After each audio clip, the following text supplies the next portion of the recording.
Tripotabia, indwara imaze gufata umubare w'abantu batari bake kuri iyi si yacu.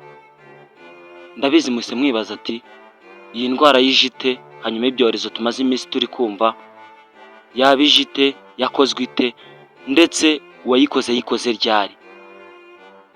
Iyi ndwara ni indwara karemano umuntu avukana ndetse akayigira bitewe no kubana n'abandi muri sosiyete, urugero imikoranire ye nabo ndetse n'ibyo abona bikamutera pressure ndetse no kubagirira ishyari mu bitekerezo. Umuhanga mu by'ubushakashatsi Dr. Martin Edison wabayeho mu 1930, we yari umwongereza, nibwo yashyize muri laboratoire abantu bagera kuri 30 b'abahanga mu gukoresha imbuga nkoranyambaga. Yafashe abo bantu bose abakusanyiriza muri laboratoire. Ikintu yari agamije cyari gusuzuma abo bantu ngo arebe niba hari indwara ishobora kuba yaterwa no gukoresha imbuga nkoranyambaga. Dore imbuga nkoranyambaga ikintu cya mbere zitera. Ubushakashatsi bwe bwagaragaje yuko umubare w'abo bantu mwinshi umaze kugira indwara yitwa Tripotabia. Mu kinyarwanda kizima ni indwara y'ishyari rikabije umuntu agirira undi ntacyo bapfana usibye kwifuza kugera aho we yakabaye ageze. Video ya mbere yageze kuri YouTube ni y'umugabo witwa Martin Chaplin. Uwo mugabo niwe wakoze video ya mbere. Iyo video yabashije kuba yarebwa na biliyoni 5 ndetse n'imisago. Ariko ikintu cyagaragaje ko abantu barebye iyo video bose bahise bandura iyo ndwara ya Tripotabia ni uko iyo video nta n'umuntu n'umwe wigeze ayikorera like, atari uko ari mbi, ndetse yari video iteye ubwuzu ndetse yari comedy nziza cyane. Mwahita mwibaza ati twebwe iyi ndwara yatugezeho?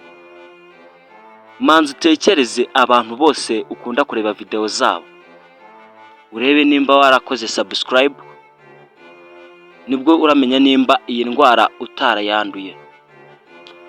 Mu karaporo gatoya kagaragara nsa nuko zisuzuma nkacukumbura nkifashisha umubare w'abantu bakoze subscribe zanjye ni muke ugereranyije na views ngira.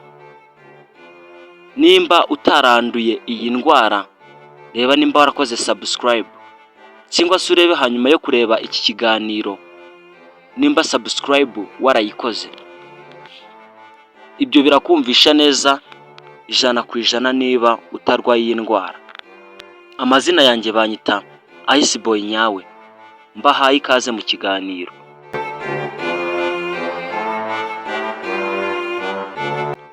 Edison Matata Chaplin Martin, abahanga ku bushakashatsi ku kiremwamuntu.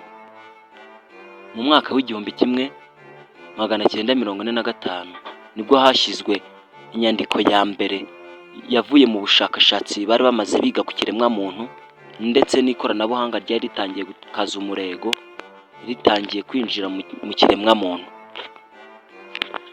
Iyo nyandiko yagiraga iti "It was very strong to be used", bisobanuye biragoye kuyikoresha.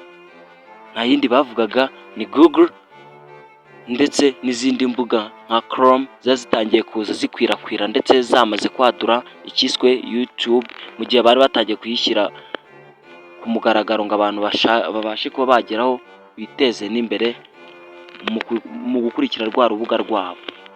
Dore icyaje gukurikiraho nyuma ari nacyo cyaje guteza indwara kuri ubu ngubu ihangayikishije abantu benshi, Tripotabia. Tripotabia mu kinyarwanda cyiza ni indwara y'ishyari ryo mu mutima, ndetse akaba ari ishyari riza ariko umuntu akaba adatekereza ko ari ryo. Wakibaza ati iyi ndwara ni akahe karemangingo karibika? Iyi ndwara iyo yamaze kugufata ifata 1/3 cy'ubwonko ndetse igafata na 1/2 cy'umutima. Ubwenge bwawe, satima zawe zose ukagenda ukandura tripotabia. Umuhanga Dr. Charles we yagaragaje yuko uturemangingo tugize ubwonko bw'umuntu iyo twamaze gufatwa na tripotabia, umuntu atangira kumva yuko ari hejuru y'abandi bose, kabone niyo yaba amaso yamwereka yuko ari uri hasi. Hamwe uzabona urebye video y'umuntu ukayirangiza cyangwa se ukaba wanayikunze ariko ntukore share, ndetse nimba yanagushimishije ntunakore comment na subscribe ukayireka, kubwo kugira rya shyari rya tripotabia ryamaze kugufata santema zawe ndetse ukaba waramaze kwangirika. Mukore ibisa nk'isuzuma murebe nimba mutarwaye tripotabia. Iyi video nizere ko igushimishije wowe muntu twabanye, nshimishijwe nuko ushobora kuba utaranduye tripotabia. Iki kiganiro cyitwa Iceboy nyawe World 2024.